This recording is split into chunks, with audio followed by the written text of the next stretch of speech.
Things are changing now. Okay. Is there anyone out there with a question? Right in the front, I'll come to you after that. Phil, can I suggest we bring the mic over here? Yes, I'm about to do that, don't worry. If I can do it without breaking other equipment. Okay. What I would say, just to let you know, yes, it's my height.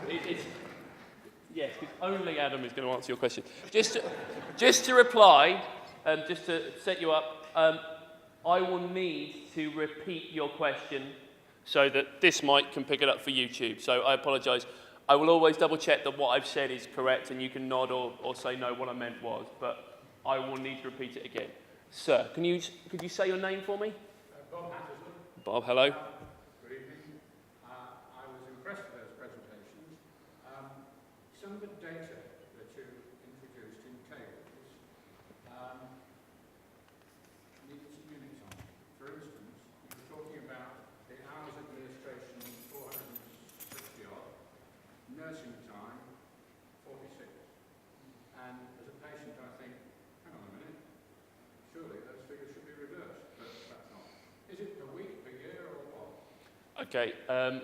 Bob was just asking about the figures that were put up on some of the big tables about the amount of time spent by various people per week in the surgery. It is per week. And he's just asking for some clarification from Graham. So Graham. Okay. Can everybody hear me now? Yeah? Yeah, those are weekly numbers of hours. Obviously, again, the doctor figures I broke down into numbers of doctors and then numbers of whole-time equivalents. I haven't done that with the nurses, and I haven't done that with the healthcare assistants. So you've just got purely the number of hours worked. And I did think there would be some surprise when we said there was 360 hours of admin time, because unless you've actually worked in the machine, it's really difficult to understand just exactly what the processes are that do make everything run to what we think might look like clockwork, and patently aren't always quite as clockwork as they might be. The clinical staff are obviously only a small part of the whole engine, but those are hours per week. I think it is an interesting question, and I think it emphasises that actually the healthcare professionals contribute only a percentage of care, inverted commas, in health organisations, and that actually you do need to have non-healthcare people to enable organisations to function. So if you just thought about reception and you have three receptionists all day, I mean, and you'll have one or two nurses, you're immediately seeing the difference. And then you think about how the medicines are reviewed. We've got a very sophisticated system of reviewing, you know, the medication that people are on. Well, that again takes a lot of, you know, admin time. So it is interesting, and it's sort of something that's worth exploring. But I think all health organisations would find that there would be something of that order, Bob. Yeah. Thank you. Okay. Well, lots.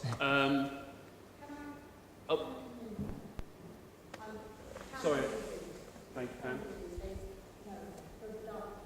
Indeed. Thank you, Pam. Can I just say, on that last question, I think one of the problems is that if you ring up the surgery and you get one of the receptionists who will be really, really helpful and will twig on straight away to what the problem is and get further help. Whereas some of them might not. And that's when I think that perhaps a little training is needed to appreciate or recognise when there's a real call for help. Okay, thank you, Pam. I wonder if there's any, if you want to add to that, a thought that perhaps there has been perhaps some inconsistency in responses from people's first point of contact when they call up. Any thoughts on that, gentlemen?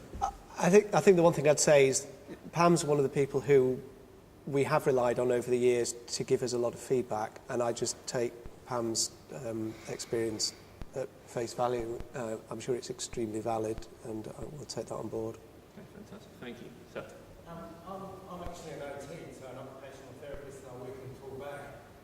I say that Edith, she probably didn't need a doctor actually, she probably needed a nurse to go out and unblock a catheter. And I was just sort of, and the other thing the other lady said too is when people ring up a practice or any sort of medical institution, they want to talk to a doctor, and obviously your time, you can't do that, you know, you've got patients to see, you can't do that. But I think quite often people want to talk to a health professional, and actually quite often, you know, you may not need a doctor, you know, you may need to send an OT out or a physio out or a nurse out. And I was just wondering what your guys' ideas were with future commissioning. What, you know, we've got an older sort of population here. People do need an MDT input quite often.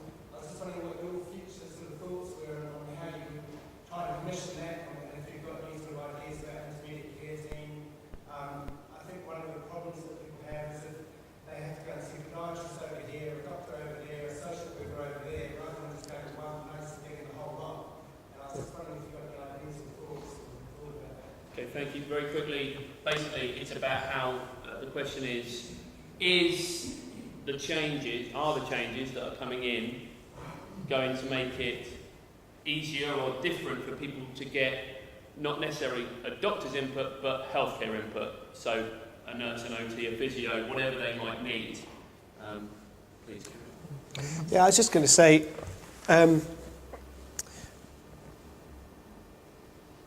it just makes the case for a healthcare facility, doesn't it?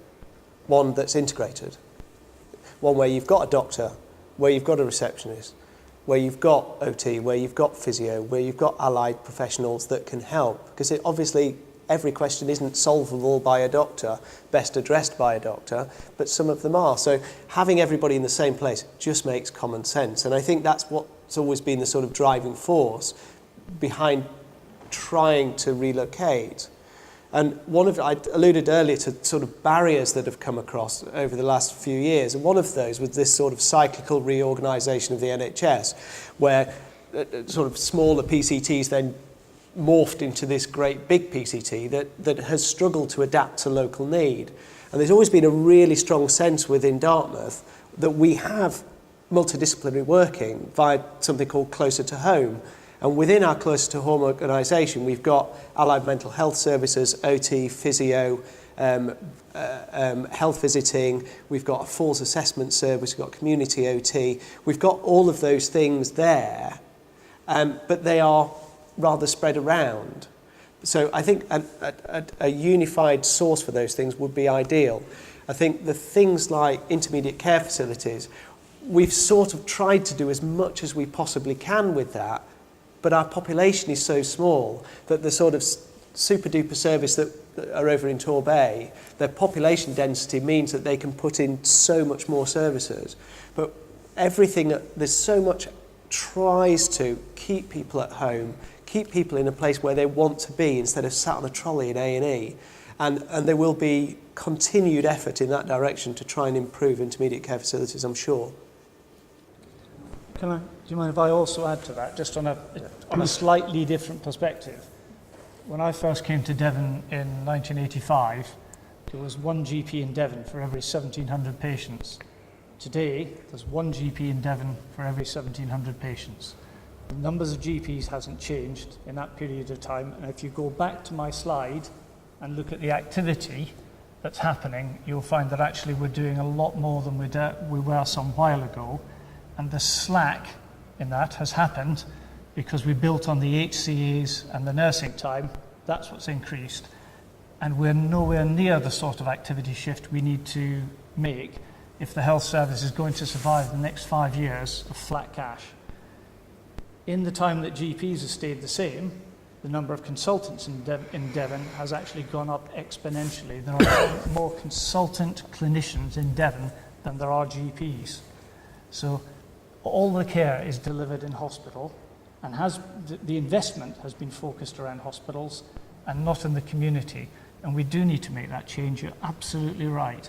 And we're always going to get stories where the health service is unable to meet needs in the community and has to resort to hospital care unless we make that shift.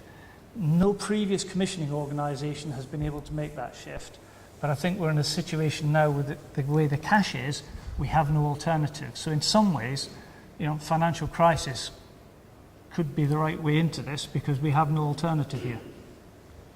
Okay, we've got, if I can say, I'll come to this gentleman, then that lady, then that, and there, and we'll try and get through everyone. So, sir, please. Yes. But it's great to think you're going to do all these different things, right? But you're falling flat on your face for service. The service you're giving is atrocious. Okay. The first bit, right? The first little bit, the fact that the phone's engaged, right? Then there's some story told to you, you know, and then, well, I don't know whether we can, you know, it's that first service, when you see the doctor, right, it's that first bit, right? Okay, so again, we come back to that word of access. Essentially, the gentleman is saying, when people first contact the surgery, they have difficulty getting through, and then if things aren't the way the patient wants, there is a feeling that maybe things aren't dealt with as quickly as they could be, but when you get to see a healthcare professional, get to see a doctor or a nurse, things are fine, but it's that first bit that makes people, upsets people maybe. Okay.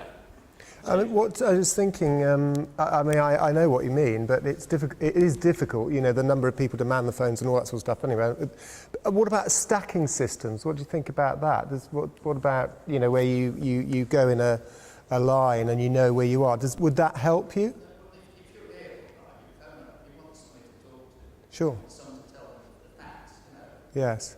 Easy. Yeah. But if you... I think you really understand your customers. Okay. Okay. Well, I mean, I suppose at the end of the day, I suppose we can't understand everybody, but it's trying to work within the confines, isn't it? Because inevitably in all organisations, I think it's reasonable to expect there is going to be some weight with phones. I mean, I know it is irritating, but it's trying to prize out where the balance is and what other things might make it better, really, I think. But I'm using, absolutely, but this is a sort of consultation thing. So I acknowledge your statement, and I'm throwing it back and saying, okay, yes, I know it's our business, but what are your ideas on it? Well, that's a very good point. We do have a patient participation group, which is a small group, which we're hoping to form so that we can have people come to that who have strong views. Yourself, one of the things I was going to say to Edith was actually ask Edith if she could, in our next meeting, come along and give her views so that we can get a very strong feedback and possibly get her into the complaints procedure so that we can quickly deal with that. Yes, sir. I'm an ex-employee of practice. I was a receptionist for a very short while. I know the difficulties. I also have my father's a GP. I work as a nurse in a hospice. I'm very concerned about this specialty business. Your general practitioners, it's fine if you have an ENT problem or you have a cardiac problem that you've got a wonderful practitioner specialist in your surgery. What happens? Why have we got no cancer care specialist? Why are we not connected with the hospice system? That seems to have broken down. I worked in a hospice in Salisbury, as it happens, and we had a very large rural area, and we had a hospice at home system. And once you went into the hospice, which I might say God has been in the hospice, and when he came out, it seemed to be a general lack of interest in him. But once you have joined in the hospice system, you get carried on through the hospice system, and there's somebody always there who can help. Do we have any Macmillan nurses? That's a very good question. Nice nurses? Okay. I would like to